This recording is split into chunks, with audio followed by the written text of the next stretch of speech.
Hey, it's Mike from the Big Rock Ranch. It's about that time of year here in the Ozarks where we go out and clip pastures with our brush hog. And that's one of the main reasons I bought a tractor, was to be able to do that. You slick the pasture up, it looks great. There's some maintenance things you need to do on your cutter before you go to the field. And first thing I'm going to tell you, don't ever do these operations with the tractor running. It needs to be stopped, number one. And number two, always consult your owner's manual, because there may be some things I've missed on this, but these are the main operations you need to do before you go to the field. The first thing I want to tell you, we're going to check our gearbox oil. And just about every gearbox has a sight plug on it, and this one is no exception. So what we're going to do, we're going to get a wrench to fit our sight plug, and we're going to slowly unscrew it, and a little bit of oil should just trickle out. And if it does, we're in the right place. The big plug on the top of the gearbox you see is the one where we add oil. If we're low on oil, what we need to do is take that plug out, put a little more oil in slowly until it just starts to trickle out, and then put both plugs back in, and we're good to go. On some gearboxes, there's no sight plug. If that's the case with your gearbox, there may be a dipstick on the fill plug, the bigger plug at the top. So just remove it and see if there's not a dipstick there if you don't have a sight plug. Now, I want to tell you, when you first move your cutter after it's been setting for a period of time, always look underneath it. If it's outside, if there's any dead grass, or if it's on the shop floor, if there's a little puddle of oil, you got a problem. And that's likely a seal out in the bottom of the gearbox. And if you've got no seal in the bottom of the gearbox, the oil's just going to go through, and pretty soon you're going to have to buy a gearbox, and you don't want to do that.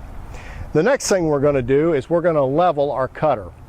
And we have to level it both side to side and front to back. We're going to do the side to side first.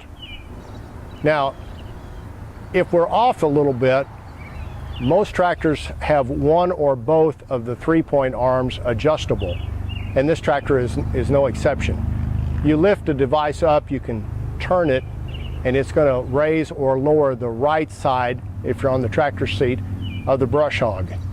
And so we're going to level it up here, and once we've got it where we want it, there's a locking mechanism where you drop it down, and then it won't go anywhere. So you're good from side to side.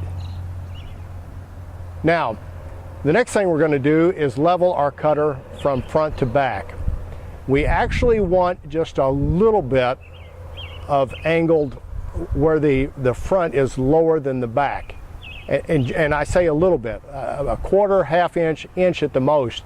And the reason that is, that encourages all the debris to go out the back.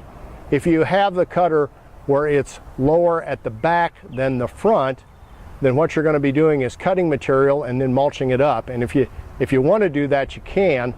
It's probably going to make a pretty cut. It's going to take a gob of horsepower from your tractor when you do that. So most everybody wants either dead level or just a little bit lower in the front. And again, a quarter, half inch, maybe an inch to let the material go out the back.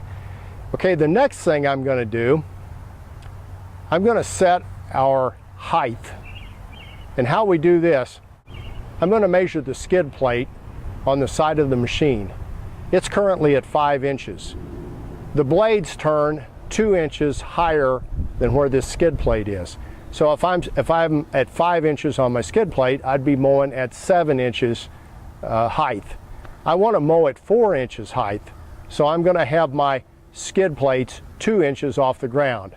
So we're going to adjust that to where they're 2 inches off the ground.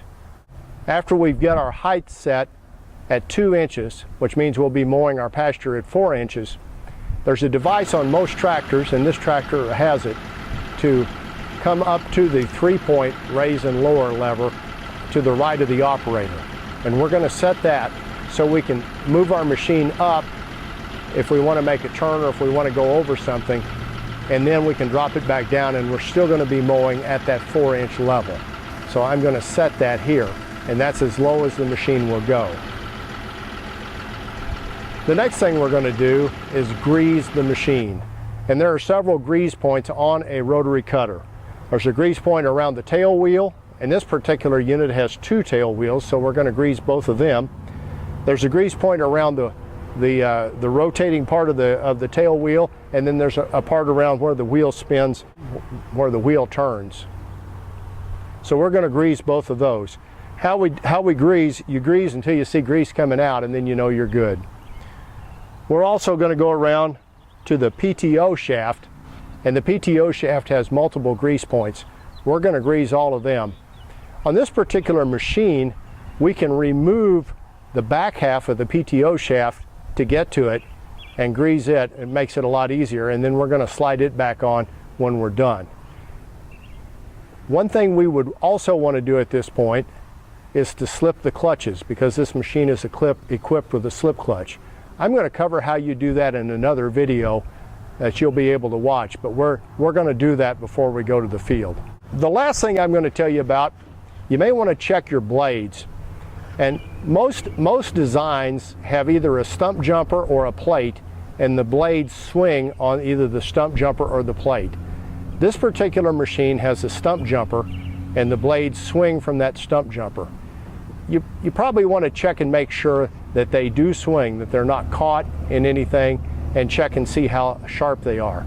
Now, you always want to do this with jack stands underneath the machine. You don't ever want to get under the machine and risk it falling on you.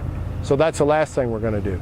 If the blades are extremely loose, if they're really dull, or if they need replaced, I'm going to recommend you take that to your local farm equipment dealer and have that done. A lot of times, if they've been on there a while, they're really tough to get off, and it really needs to be done by somebody that's done it before. It's actually money well spent.